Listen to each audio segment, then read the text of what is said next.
ศาลประชาชนสูงสุดจัดกล่องประชุมตีราคาการจัดตั้งปฏิบัติเวียกงานก่อสร้างภาคพนักงานและปรับปรุงกงจักการจัดตั้งของศาลประชาชนประจำปี2024และวางทิศทางแผนการประจำปี2025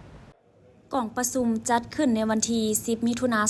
2025โดยการเป็นประธานของสหายนางเวียงทองศรีพันดรเลขาธิการศูนย์กลางภาคเลขาคณะบริหารงานภาคประธานศาลประชาชนสูงสุดมีกรรมการคณะบริหารงานภาคหัวหน้ากรมห้องกรมคณะศาลห้องการสถาบันฝึกอบรมประธานศาลประชาชนภาคศาลประชาชนแขวงนครหลวงศาลประชาชนเขตเข้าห่วม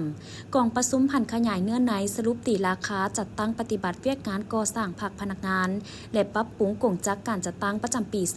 2024และทิศทางแผนการประจำปี2025ในครั้งนี้สุดที่มีความหมายและความสำคัญอย่างยิ่งพอจะได้พร้อมการจัดตั้งเสื่อมซึมเอกสารที่สำคัญของขันถึงแล้วยังจะเป็นการทบทวนคืนเกี่ยวกับการเคลื่อนไหวเวียกงานก่อสร้างภาคพนักงานและปรับปรุงกงจักการจัดตั้งในระยะ1 ปีผ่านมา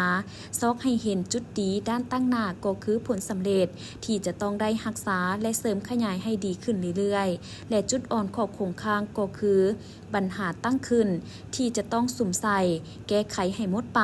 และให้ทันกับสภาพบนพื้นฐานการค้นคว้าแนวทางนโยบายของพรรคเกี่ยวกับเวียกงานจัดตั้งที่กล่องประชุมใหญ่ครั้งที่11ของพรรคได้กำหนดออกเพื่อก้าวไปสู่การกำหนดทิศทางวิธีการเคลื่อนไหวอย่างเป็นปกติเฮ็ดให้การเคลื่อนไหวเวียกงานมีประสิทธิภาพและได้รับประสิทธิผลสูงทั้งสอดคล้องกับสภาพความเป็นจริงในปัจจุบันแนะใส่ปรับปรุงยกสูงคุณภาพเวียกงานก่อสร้างภาคพนักงานและปรับปรุงกงจักการจัดตั้งของศาลประชาชนในระยะใหม่ให้ดีขึ้นสามารถทำประกันต่อกับความเหี่ยห้องต้องการของหน้าที่การเมืองในระยะใหม่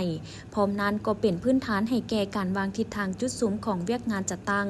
ก่อสร้างภาคพนักงานในระบบศาลประชาชนทั้งในเฉพาะหน้าและยาวนานในกล่องประชุมครั้งนี้แม้นจะได้พร้อมกันรับฟังและเสื่อมซึมบรรดาเอกสารที่สำคัญจำนวนหนึ่งผ่านทางบทสรุปตีราคาการจัดตั้งปฏิบัติเวียกงานก่อสร้างภาคพนักงานและปรับปรุงกงจักการจัดตั้งของศาลประชาชนประจำปี2024และทิศทางแผนการประจำปี2025บทประกอบคำเห็นของผู้แทนกล่องประชุม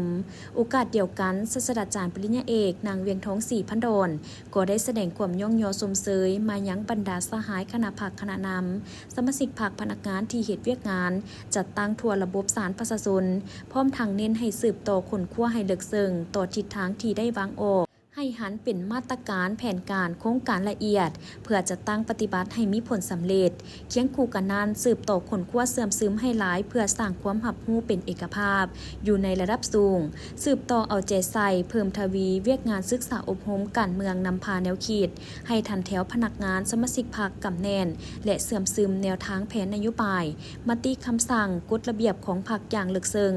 ยกสูงความรับผิดชอบการเมืองถือเอาเวียกงานศึกษาอบรมการเมืองแนวคิดติดพันกับการฝึกฝนหล่อหลอมคุณธาตุการเมืองคุณสมบัติศีลธรรมปฏิวัติหมายความว่าให้เอาใจใส่เผยแผ่เสื่อมซึมเอกสารติดพันกับการขนคว้าสนทนาอย่างกว้างขวางต่อเนื่องและเป็นระบบวิทยาศาสตร์